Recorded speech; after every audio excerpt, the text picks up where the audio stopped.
ए मुंहिंजा मालिक, असांजी तोदर अरदास आहे, असांजी भेण निमरता खे पंहिंजे चरणनि में रखिजांइ ऐं उन जे परिवार खे हिमत ॾिजांइ।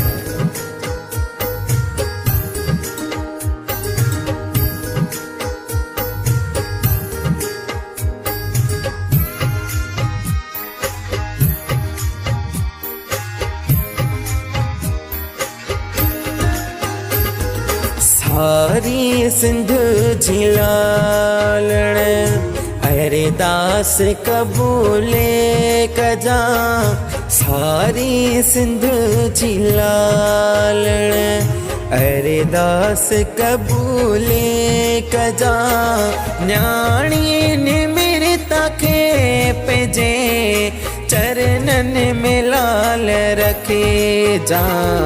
सारी सिंध जी लालण अरदास कबूले कजा, न्याणी निमरता खे पंहिंजे चरणनि में लाल रखे जा। सारी सिंध जी लालण, सारी सिंध जी लालण।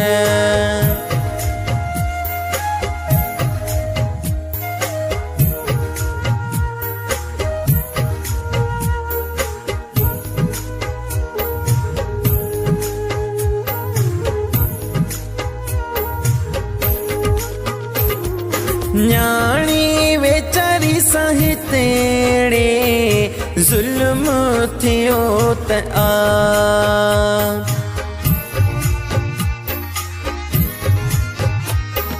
न्याणी वेचारी सां तेड़े ज़ुल्म थियो त ज़ालिम उजाड़े घर छॾियऊं, दुख ही सभिनी खे थियो। न्याणी सां जे ज़ुल्म कयो, तने खे सज़ा साईं ॾिजा। न्याणी सां जे ज़ुल्म कयो, तने खे सज़ा साईं ॾिजा। न्याणी निमरता खे पंहिंजे चरणनि में लाल रखे जा। सारी सिंध जी लालण, सारी सिंध जी लालण। ए मुंहिंजा मालिक, असांजी तोदर इहा ई अरदास आहे त निमरता जे कातिलनि खे कड़ी खां कड़ी सज़ा ॾिजां।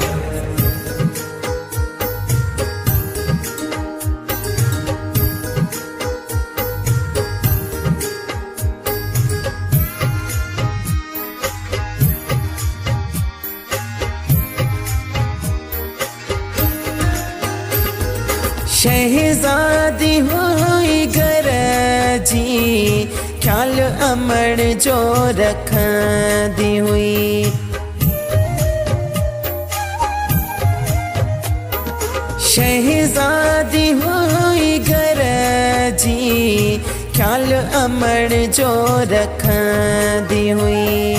कामयाबी कॾी माणीदम, पप्पा पंहिंजे खे त चवंदी हुई। निमरता जे परिवार जो सहारो लाल तूं थे जा। निमरता जे परिवार जो सहारो लाल तूं थे जा। न्याणी निमरता खे पंहिंजे चरणनि में लाल रखे जा।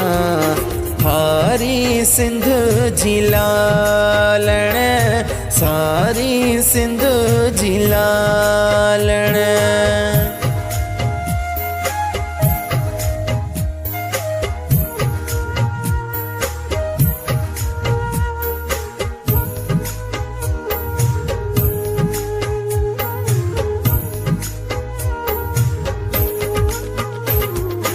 हर हिक जे घर में साईं निमरता जी ॻाल्हि हले थी।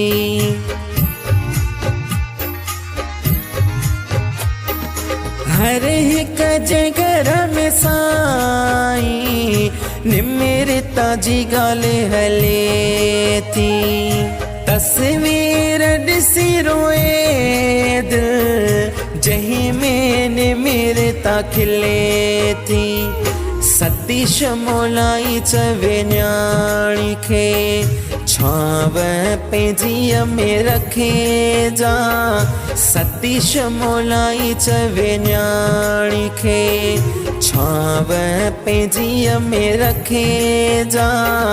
न्याणी निमिरता खे पंहिंजे चरणनि में लाल रखे जा। सारी सिंध जी लालण अरदास क़बूले कजा। न्याणी निमिरता खे पंहिंजे चरणनि में लाल रखे जा। सारी सिंध जी लालण सारी सिंध जी लालण।